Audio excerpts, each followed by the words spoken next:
समुद्र तल से प्रति 165 मीटर की ऊंचाई पर तापमान में कमी हो जाती है। 3 degree Celsius, 2 degree Celsius, 1 degree Celsius या उपरोक्त में से कोई नहीं। तो इसका आंसर होगा 1 डिग्री सेल्सियस। वहीं अब अगला प्रश्न है, किस देश में भूकंपों का सर्वाधिक प्रकोप रहता है? चीन में, ईरान में, जापान में या अल्जीरिया में? तो इसका आंसर होगा जापान में। वहीं अब अगला प्रश्न है, वनों से अप्रत्यक्ष लाभ है। भूक्षरण पर रोक, विदेशी मृदा की प्राप्ति या औषधियों की प्राप्ति या फिर लकड़ियों की प्राप्ति? तो इसका आंसर होगा भूक्षरण पर रोक। वहीं अब हमारा अगला प्रश्न है, मनुष्य भोजन की दृष्टि से किस प्रकार का प्राणी है? मांसाहारी, शाकाहारी, सर्वाक्षी या उपरोक्त में से कोई नहीं? तो इसका आंसर होगा सर्वाक्षी। विश्व का प्रथम मत्स्य उत्पादक देश है? नॉर्वे, जापान, चीन, ब्रिटेन? तो इसका आंसर होगा जापान। वहीं अब अगला प्रश्न है, उन उत्पादन करने वाला सबसे बड़ा देश है? ऑस्ट्रेलिया, ब्राज़ील, अर्जेंटीना या न्यूजीलैंड?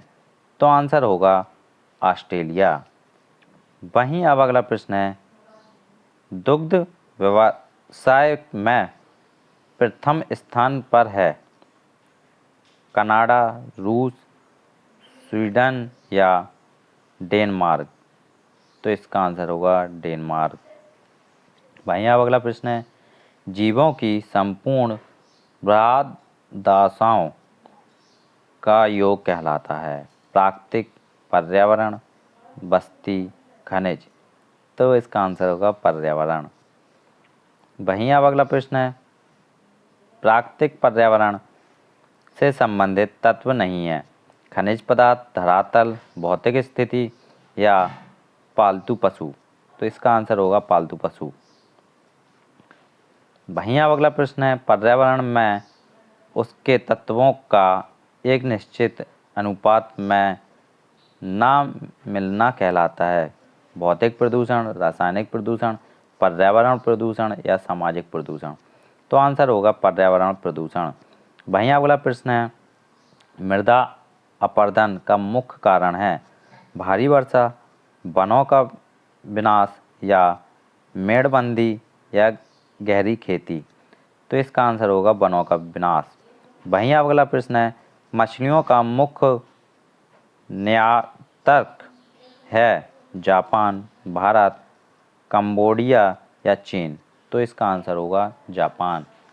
वहीं अब अगला प्रश्न है हमारा, फलों का स्वर्ग कहलाता है? टैगा प्रदेश, मध्य अक्षांशीय घास भूमियाँ या भूमध्य सागरीय प्रदेश या उपरोक्त में से कोई नहीं? तो इसका आंसर होगा भूमध्य सागरीय प्रदेश। जी हाँ दोस्तों। वहीं अब अगला प्रश्न है, भारत का सर्वोच्च शिखर है? केटू, धौलाधार, कंचनजंगा या एवरेस्ट? तो इसका आंसर होगा केटू। वहीं अब अगला प्रश्न है, अरुणाचल प्रदेश में मुख्य दरार है? नाथुला, लिपुलेख, बोमडीला या कराकोरम? तो इसका आंसर होगा बोमडीला। वहीं अगला प्रश्न है, भारत में सर्वाधिक वर्षा वाला स्थान है?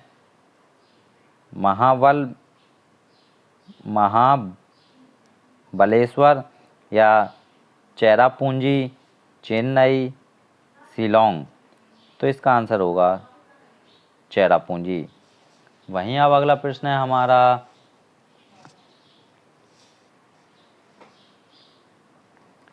लेटेराइट मिट्टी का रंग होता है?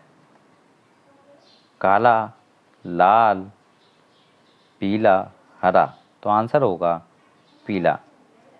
वहीं अब अगला प्रश्न है हमारा, जलोढ़ मिट्टी का निर्माण कहलाता है पवन, हिमानी, नदियों द्वारा या ज्वालामुखी द्वारा। तो इसका आंसर होगा नदियों द्वारा। जी हाँ दोस्तों,